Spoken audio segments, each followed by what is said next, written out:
nangyayari sa'yo? Ba't yan yung itsura mo?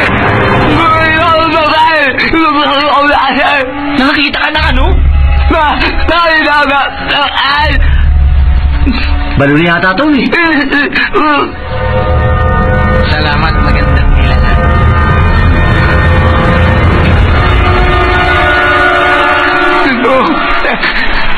Tayo na ako. Ano bang sinasabi mo? Hindi ka namin maintindihan.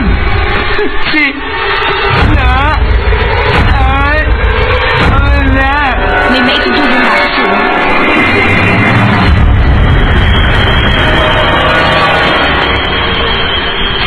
Ter, ano nangyari sa mukha mo? Ilang bubuyog ba ang umabol sa'yo? Ang sabi ng nanay ko, pairan mo lang yan ng limestone para gumaling. Nak, pwede mo ba siya ikuha nun? Oo, sige, sandali lang. Salamat, ha. Mag-iingat ka.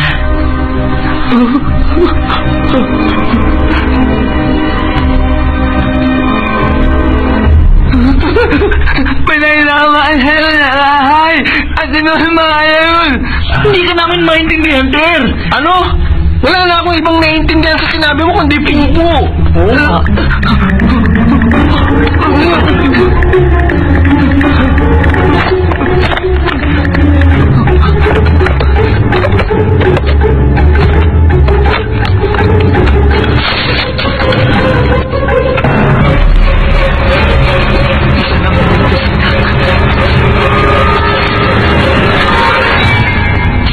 Ano to?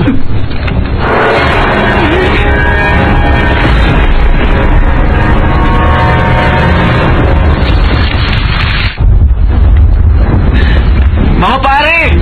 Wala na, pumasok na muna kayo! Uy, Ter! Ano nangyari sa mukha mo? Ano yung papel na yan? Mawala!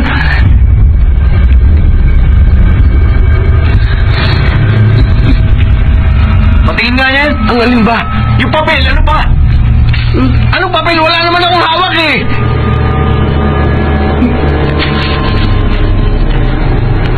Hoy, Ter! Gusto ko makita yung papel! Akin na sabi yan! Akin na sabi! Dali lang mo yan!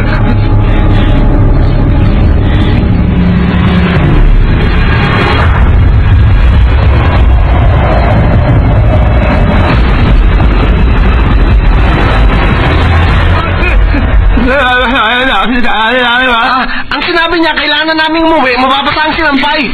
Paano mo naisip yun? Ewan ko kung bakit. Halika na, bilis!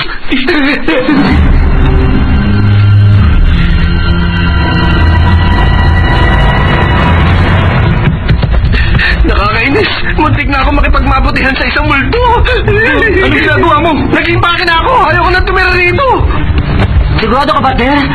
Oo, syempre. Nakita ng mga mata ko. Parehong-pareho sila ng singsing ni Nak. Ano? Malaki ba ang bato ng singsing? Ganid! Huwag mo isipin yan. Pero bakit nung tinignan mo siya sa pagitan ng hita mo, wala kang nakita? Ewan ko kung bakit. Hindi ko alam, basta tinitigan ko siya sa pagitan ng mga hita niya. Ha? Tinitigan ko ang mga hita niya. Dapat yumuko ka sa pagitan ng mga hita mo. Ganun ba? Bakit naman kasi hindi mo nilinaw sa akin eh?